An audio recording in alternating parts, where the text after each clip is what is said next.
Hello friends, good morning. My self doctor Amit Upadhyay, team CLC Sikar से। तो भाई कल क्या पढ़ा था अपन ने?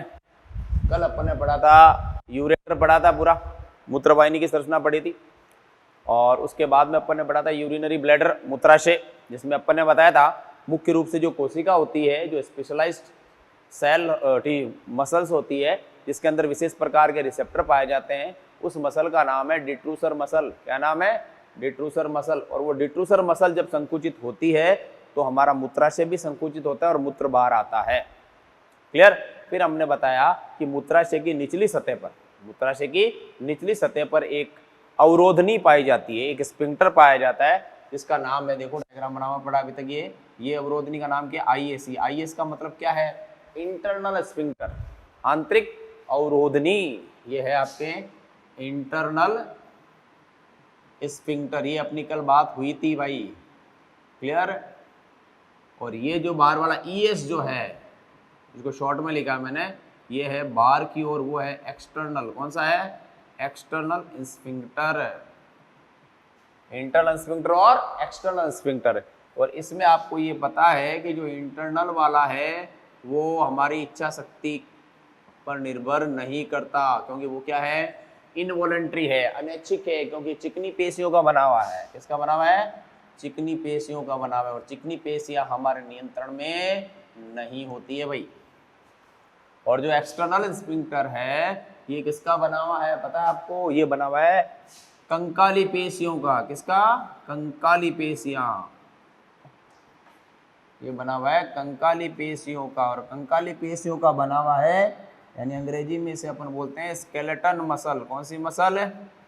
स्केलेटन मसल का बना हुआ है। तो इस वजह से ये हमारे क्या हो गए? इच्छा शक्ति के नियंत्रण में, इसलिए इसको अपन कहते हैं ऐच्छिक अवरोधनी। क्या कहते हैं? ऐच्छिक अवरोधनी, यानी कि वॉलेंटरली स्फिंक्टर है ये, यानी अवरोधनी है ये, ऐच्छिक, यानी हमारी इच्छा शक्ति पर निर्भर करता है ये। और जो अनैच्छिक वाला है ना, ये इच्छा शक्ति पर निर्भर नहीं करता है। अगली बात सुनो आप, कि फिर अपन ने क्या पढ़ा? इस यूरिनरी ब्लैडर को देखो बना रखा है, ये डिट्रूसर मसल है, ये ट्राइगोन है, ये स्ट्रेच रिसेप्टर है, ये प्रोस्टेट ग्लैंड, जो अभी अपन यूरिथ्रा पढ़ेंगे तब बात करेंगे। और ये इधर से मूत्र आ जाएगा, इधर से मूत्र आएगा, इधर आ जाएगा, ये क्रॉस क्रॉस मूत्र को इंडिकेट, और यहाँ से बाहर निकल जाएगा। कैसे निकलेगा देखो आप, उसके लिए अपन ने पढ़ा था, कल हेडिंग लगाया था, याद करो, मिक्चुरेशन। याद है? Micturition reflex, micturition reflex.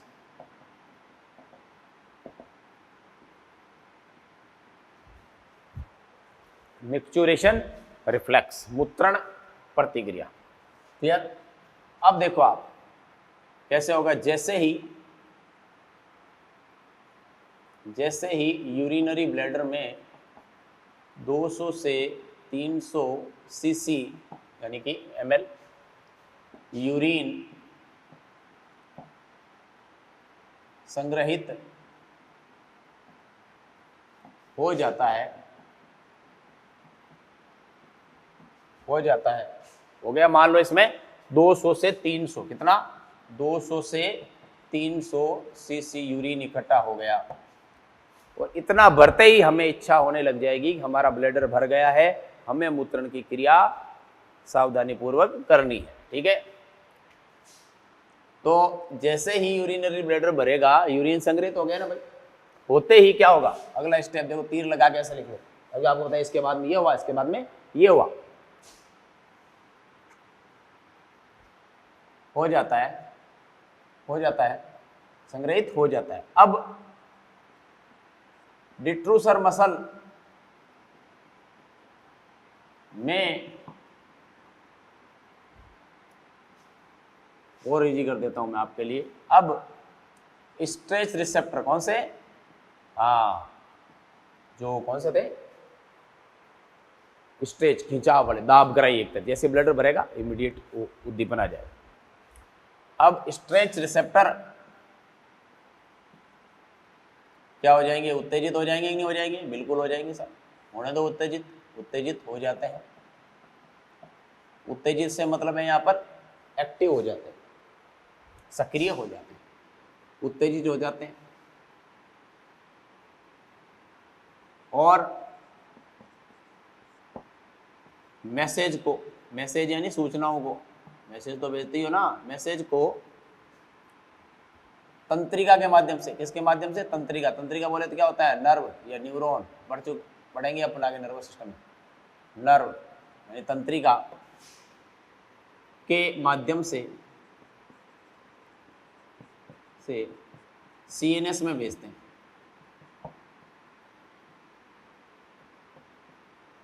CNS क्या होता है? केंद्रीय तंत्रिका तंत्र, मस्तिष्क में। सीएनएस से मतलब ब्रेन में।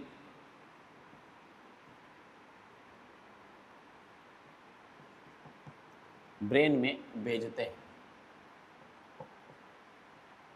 भेज दिया आपने ब्रेन में। चलिए साहब, ब्रेन यानी कि किसका पार्ट है? सीएनएस में। सीएनएस में दो चीजें आती है, एक तो हमारी रीढ़ की हड्डी के अंदर पाई जाने वाली मेरु रज्जु, जिसको अपन कहते हैं स्पाइनल कॉर्ड, और एक ब्रेन। ये दोनों केंद्रीय तंत्रिका तंत्र के भाग होते हैं। तो ब्रेन के अंदर गया। अब ब्रेन मैसेज यानी सीएनएस मैसेज देता है अपने दूसरे नर्वस सिस्टम को, जो उसके नीचे कार्य करता है। जैसे होता है ना प्रिंसिपल, उसके नीचे कौन होता है? Vice principal. क्लियर? ब्रेन किसको मैसेज देगा? एएनएस। एएनएस का मतलब मैंने कल बता दिया था भाई आपको, स्वायत्त तंत्रिका तंत्र। इंग्लिश में कहते हैं ऑटोनॉमिक, ऑटोमेटिक चलता है बिना किसी कंट्रोल के। Autonomic nervous system. ये लो वापस बार बार अब नहीं लिखूंगा, लास्ट वाला लिख रहा हूँ, ये एएनएस, ऑटोनॉमिक नर्वस सिस्टम। तो इसके बाद में ये शुरू होना है अगला टॉपिक, ऑटोनॉमिक नर्वस सिस्टम। अब इसकी दो ब्रांचेज है, एक तो होती है अनुकंपी और एक होती है परानुकंपी। दो ब्रांच है ये लो। कौन कौन सी? एक तो होती है अनुकंपी, एक तो होती है अनुकंपी और एक होती है परानुकंपी। एक तो होती है आपके सिंपैथेटिक, सिंपैथेटिक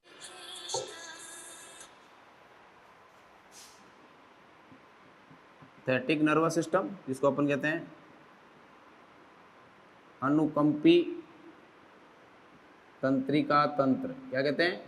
अनुकंपी तंत्रिका तंत्र, शॉर्ट में एसएनएस। क्लियर?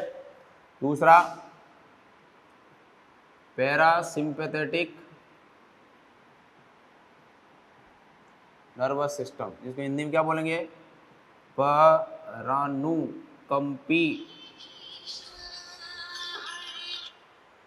परानुकंपी तंत्रिका तंत्र। अनुकंपी और परानुकंपी, इसको शॉर्ट में क्या करूँगा? Parasympathetic nervous system. यानी ऑटोनॉमिक नर्वस सिस्टम के दो पार्ट हो गए, अनुकंपी और परानुकंपी। क्लियर? अब आती है बात आगे की, अनुकंपी और परानुकंपी, सिंपैथेटिक नर्वस सिस्टम और parasympathetic nervous system. Clear?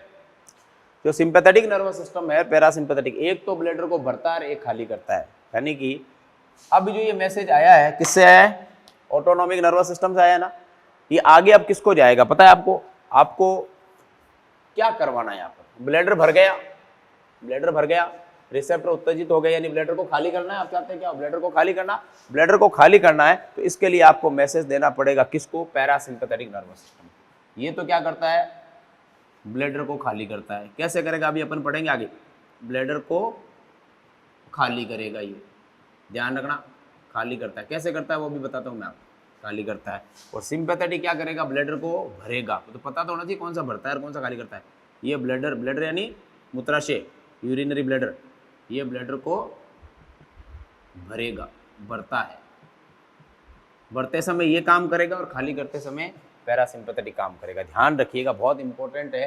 Parasympathetic nervous system bladder को खाली करता है, यानी मिक्चुरेशन को करवाता है, और ये मिक्चुरेशन को रोकता है, ब्लैडर को भरता है। तो बहुत इंपॉर्टेंट बात है ध्यान रखने की कि सिंपैथेटिक क्या करेगा? ब्लैडर को भरेगा, जबकि पैरासिम्पैथेटिक नर्वस सिस्टम ब्लैडर को खाली करेगा, मूत्रन की क्रिया को प्रेरित करेगा, हमारे अंदर से यूरिन को बाहर निकालेगा बॉडी से। कौन? पैरासिम्पैथेटिक। और हम जब हमें पता नहीं होता है, आप और मैं, अभी मैं पढ़ा रहा हूँ और आप बैठे हो, हमारे अंदर मूत्र तो लगातार बन रहा है किडनी में और इकट्ठा हो रहा है। इस इकट्ठा करने का काम किसका है? सिंपैथेटिक का। और जब अपन यूरिन भर जाएगा तो हम यूरिन करने जाएंगे तो अपनी बॉडी से यूरिन निकलेगा, वो काम किसका होगा?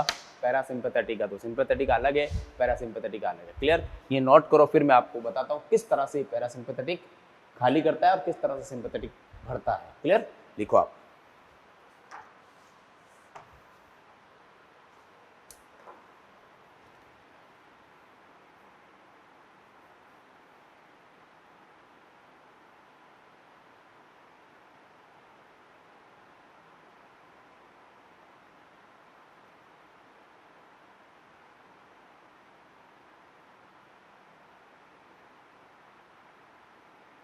लिखिए।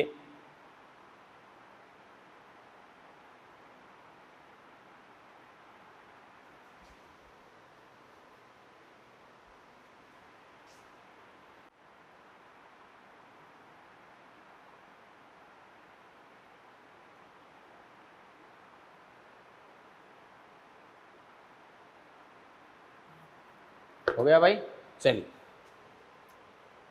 तो ब्लड भरेगा, स्ट्रेस सिस्टम पर स्टिमुलेट होंगे, सीएनएस में जाएगा, सीएनएस किसको रिप्लाई एएनएस, एएनएस के बाद दो है, खाली करने वाला एक भरने वाला। भर गया तो खाली इससे कर देगा, और खाली है तो भरा इससे देगा। क्लियर, कैसे होता है देखिए बात। इसके आगे की प्रक्रिया पढ़ेंगे अपन।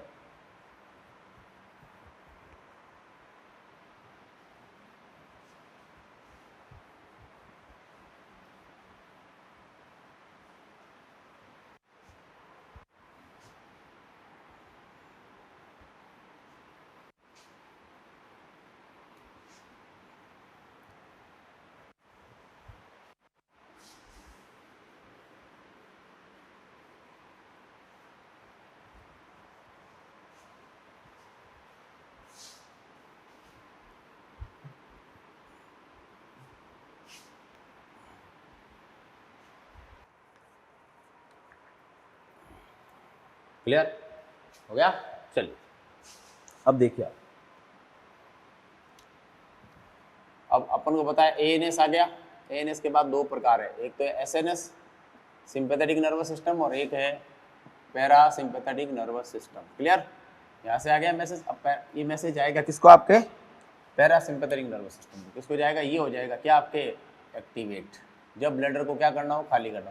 ये पैरा सिंपैथेटिक नर्वस सिस्टम क्या करेगा आपको पता है, ये क्या करेगा, डिट्रूसर मसल को, किसको, डिट्रूसर मसल यानी पेशी को, जो किस में होती है, हमारे मूत्राशय में पाई जाती है। डिट्रूसर मसल को क्या करेगा, ये संकुचित करता है।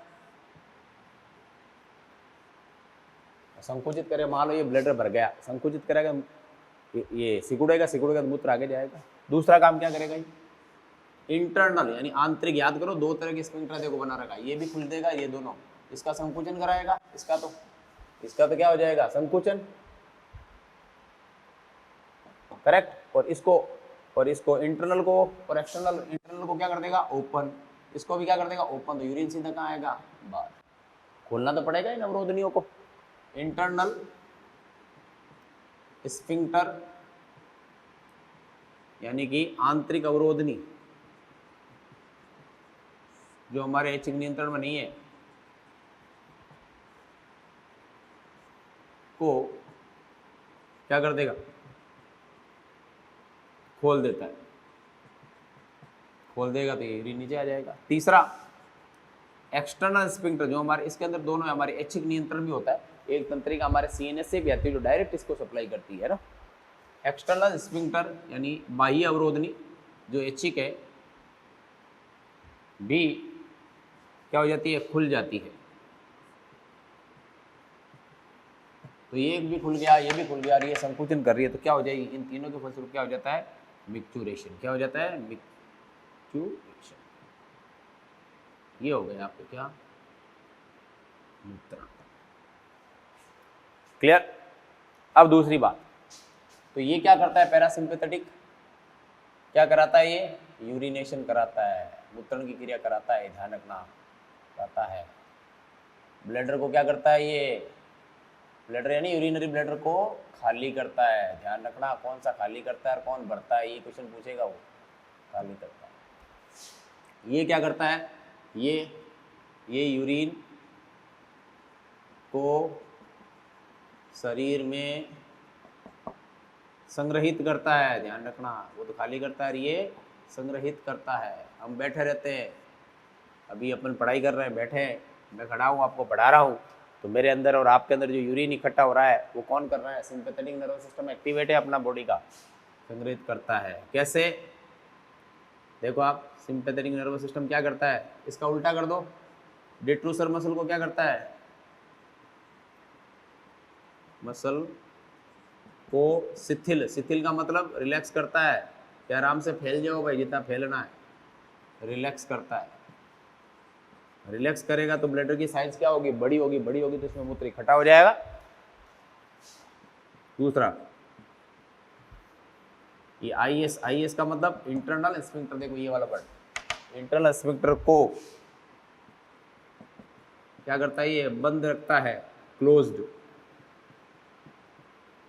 क्लोज रखना पड़ेगा ना, नहीं तो क्या हो जाएगा, बाहर आ जाएगा यूरिन, रखता है। और एक्सटर्नल भी क्या रहेगा, एक्सटर्नल स्फिंक्टर भी क्या रहता है, बंद, यानी क्या रहता है, क्लोज्ड रहता है। ये लीजिए, ये आ गया सिंपैथेटिक नर्वस। इसका काम है क्या है, ब्लैडर को भरना, यूरिनेशन को रोकना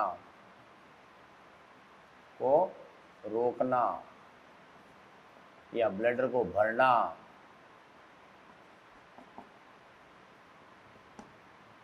ये लीजिए, ब्लैडर को भरना होता है इसका मेन उद्देश्य, और इसका ब्लैडर को खाली करना होता है मेन उद्देश्य। क्लियर, ये लिखिए, फिर और कुछ बातें करते हैं।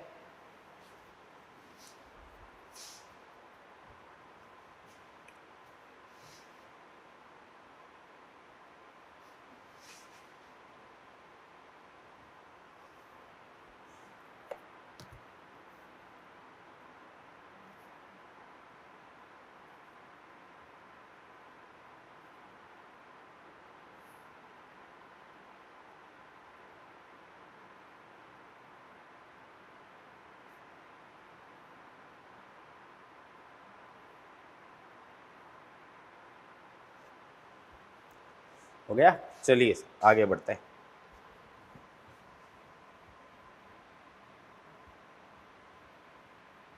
तो सिंपैथेटिक तो भरेगा और पैरासिम्पैथेटिक खाली करेगा।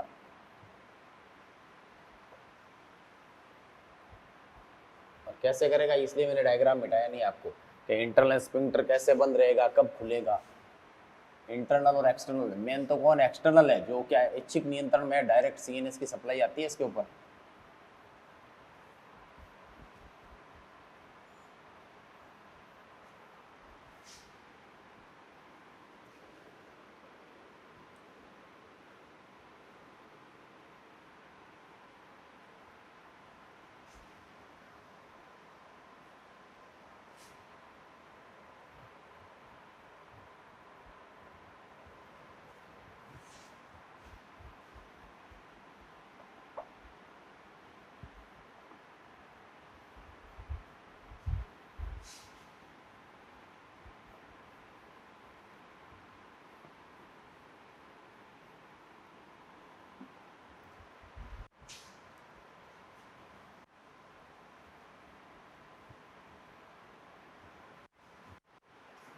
ये लीजिए सब, आगे बढ़ते हैं। लिखिए, यूरिनरी ब्लैडर में मूत्रण यानी कि यूरिन करने के बाद, यानी कि यूरिनेशन करने के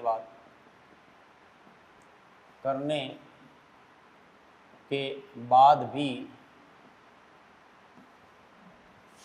कुछ मूत्र की यानी यूरिन की मात्रा यूरिनरी ब्लैडर यानी मूत्राशय में शेष बच जाती है,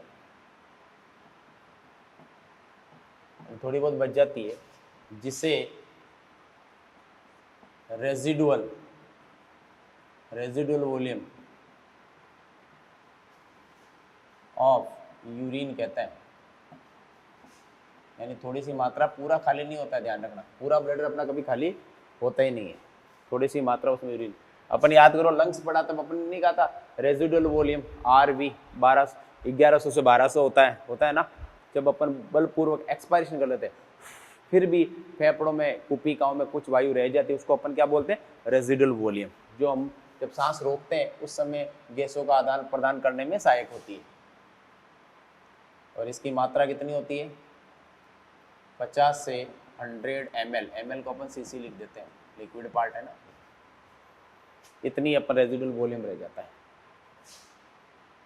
ब्लैडर में, यूरिनरी ब्लैडर में सूजन आने पर इसे सिस्टाइटिस कहते हैं। क्या कहते हैं? सिस्टाइटिस कहते हैं। ब्लैडर में सूजन आती है उसे क्या कहते हैं? सिस्टाइटिस। ध्यान रखिएगा, सिस्टाइटिस किससे रिलेटेड है? ब्लैडर की सूजन से, जो कॉमन इन्फेक्शन होता रहता है। फीमेल यूरिथ्रा यानी कि फीमेल का जो मूत्र मार्ग है, मूत्र मार्ग में संक्रमण, संक्रमण यानी इन्फेक्शन, इन्फेक्शन यानी जो फीमेल का यूरिथ्रा है, फीमेल का जो मूत्र मार्ग है वो बहुत छोटा होता है, मेल का मूत्र मार्ग काफ़ी लंबा होता है। उस वजह से फीमेल के अंदर छोटा होने की वजह से वहाँ पर संक्रमण होने की पॉसिबिलिटी यानी संभावना ज़्यादा होती है। फीमेल यूरिथ्रा में संक्रमण यानी इन्फेक्शन होने की पॉसिबिलिटी यानी संभावना, पॉसिबिलिटी ज़्यादा होती है, क्योंकि फीमेल में यूरिथ्रा यानी मूत्र मार्ग, मूत्र मार्ग यानी यूरिथ्रा, बार बार मैं अंग्रेजी में लिख रहा हूँ, याद करना आप अंग्रेजी के। मूत्र मार्ग क्या होता है? छोटा होता है, छोटा होता है, इसलिए संक्रमण ज़्यादा होता है। क्लियर? ये लिखिए आप। और इसके बाद में अपन चलते हैं, अगला भाग है अपना कौन सा? मूत्र मार्ग। क्लियर? ये लिखिए, फिर अपन शुरू करते हैं मूत्र मार्ग।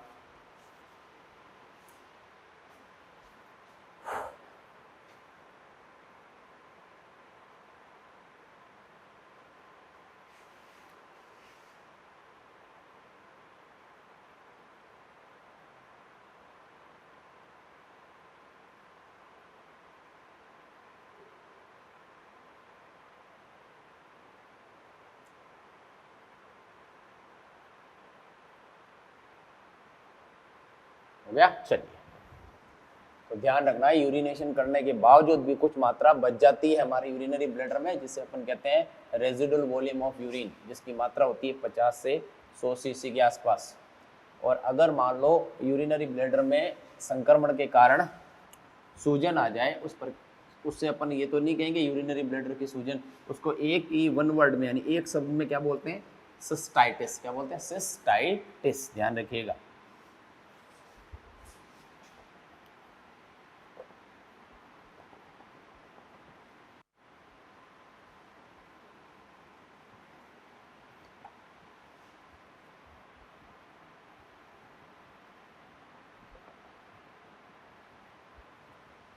डायग्राम रहने देते हैं, काम आएगा अपने।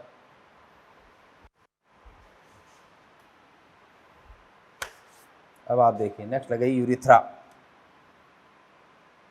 यूरिथ्रा मूत्र मार्ग। क्लियर?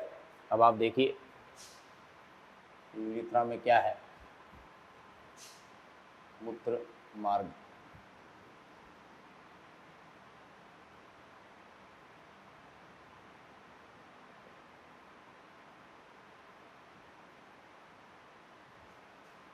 पहली बात, मेल में मूत्र मार्ग यानी यूरिथ्रा 3 भागों में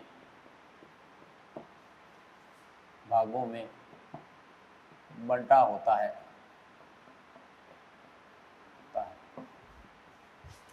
नेक्स्ट, फीमेल में यह है केवल एक भाग का बना होता है, यानी कि मेल के अंदर तो कितने पार्ट है? इसके 3 पार्ट है, इसलिए वो उसकी लेंथ ज़्यादा हो जाएगी। फीमेल में एक ही पार्ट है। और ये मैंने बता दिया कि फीमेल में संक्रमण ज़्यादा क्यों होता है, क्योंकि इसमें यूरिथ्रा छोटा होता है। और मेल में संक्रमण होने की संभावना कम क्यों होती है? क्योंकि वो मार्ग लंबा होता है। नेक्स्ट, मेल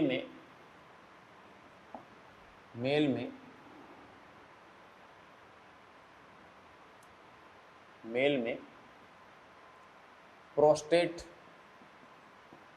ग्लैंड, मेल में एक लिखो, एक, ओनली वन, क्वेश्चन पूछा गया कई बार, एक होती है कि दो, मेल में एक प्रोस्टेट ग्लैंड पाई जाती है जो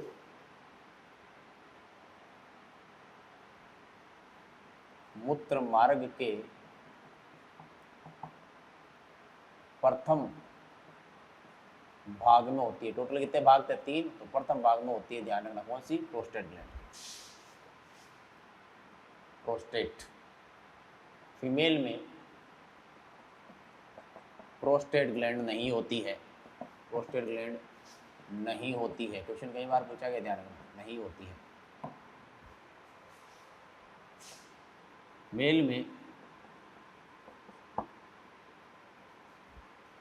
मेल में इन्फेक्शन के कारण, मूत्र आएगा तो वहां पर गंदगी आती है, गंदगी आती है तो इन्फेक्शन होने की संभावना ज़्यादा होती है। मेल में इन्फेक्शन के कारण प्रोस्टेट ग्लैंड में सूजन आ जाती है, सूजन आ जाती है, जिसे प्रोस्टेटाइटिस कहते हैं, ध्यान रखना। सूजन आ जाती है तो क्या बोल देते हैं?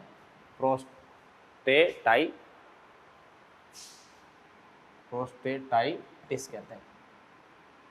एक मिनट, IS, प्रोस्टेटाइटिस, प्रोस्टेट और आइटिस लगा दो, और आइटिस लगते ही क्या हो जाता है? सूजन बन जाती है कोई भी चीज़, ध्यान रखिएगा। 3 पार्ट कौन कौन से होते हैं? ये देखो आप, 3 पार्ट। एक तो होता है प्रोस्टेटिक यूरिथ्रा, अभी डायग्राम बनाऊंगा, कौन सा? ये वाला भाग जो प्रोस्टेट ग्लैंड के अंदर होता है, इसे कहते हैं प्रोस्टेटिक, जो यूरिनरी ब्लैडर के बिल्कुल पास में होता है। दूसरा होता है इसके आगे वाला, ये वाला, जिसमें एक्सटर्नल स्फिंक्टर होता है, इसे कहते हैं मेम्ब्रेनस यूरिथ्रा। ये सब मैं आपको जनन तंत्र में पढ़ाऊंगा, ध्यान रखना। मेम्ब्रेनस यूरिथ्रा जब 12th का सिलेबस में, क्लियर। और तीसरा है जो सबसे बाहर की ओर होता है, जिससे मूत्र निष्कासित होता है। ये भाग, 3 भाग केवल मेल में पाए जाते हैं, फीमेल में ये भाग नहीं होते हैं। इसको अपन कहते हैं स्पॉन्जी यूरिथ्रा। क्या कहते हैं? Spongy urethra, clear. तो कितने हो गए मेल के अंदर पार्ट? 3 हो गए, फीमेल में केवल 1 पार्ट होता है, क्लियर। कौन कौन से हैं, किस तरह से हैं, ये मैं आपको डायग्राम के थ्रू बताता हूँ। यहाँ पर देखो, prostatic urethra, membranes urethra and spongy urethra. ये लास्ट वाला जो होता है, ये तीनों पार्ट अपन ने किसके लिखे हैं? मेल के लिखे हैं, ध्यान रखिए।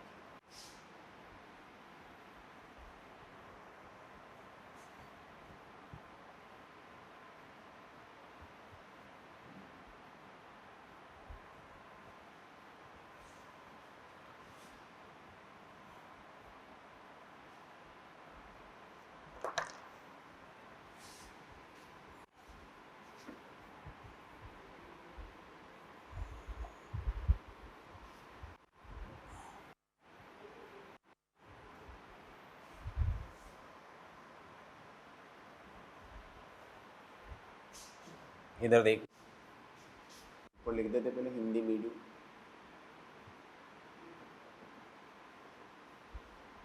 ये जो मैंने बनाया देखिए, अभी आ गया यूरिनरी ब्लैडर, ये यूरिनरी ब्लैडर आ गया, और ब्लैडर से ये लॉन्ग पार्ट जो मैंने बनाया, ये यूरिथ्रा आ गया।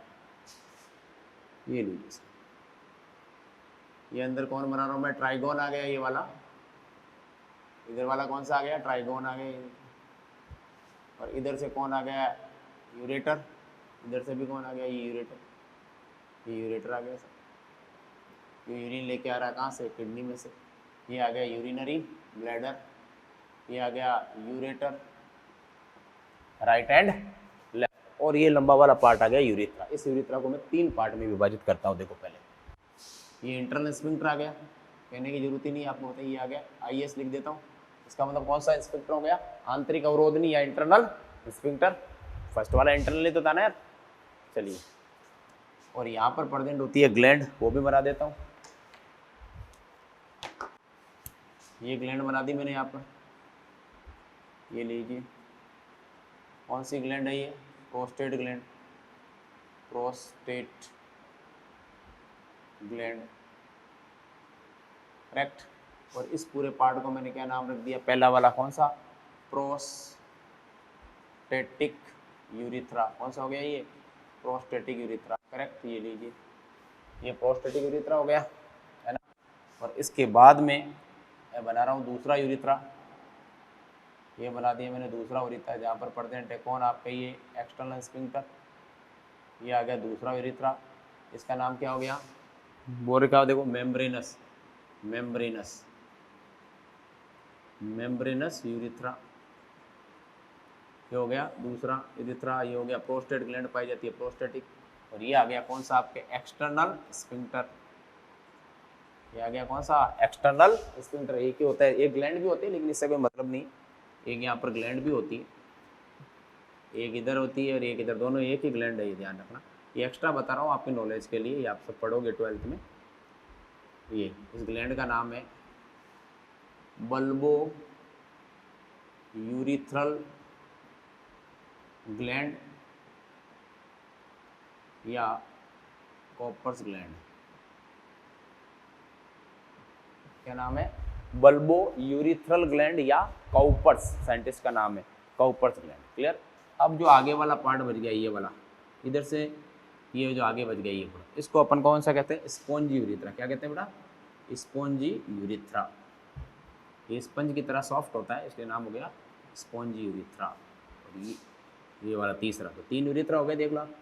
1, 2 और 3। तो अब आपसे कुछ भी पूछे कि प्रोस्टेट ग्लैंड किस में होती है? प्रोस्टेटिक में।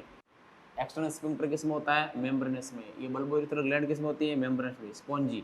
और ये आ गए यहाँ से मूत्र मार्ग, इसको अपन कहते हैं मूत्र जनन छिद्र, मूत्र जनन छिद्र। ये आ गया था।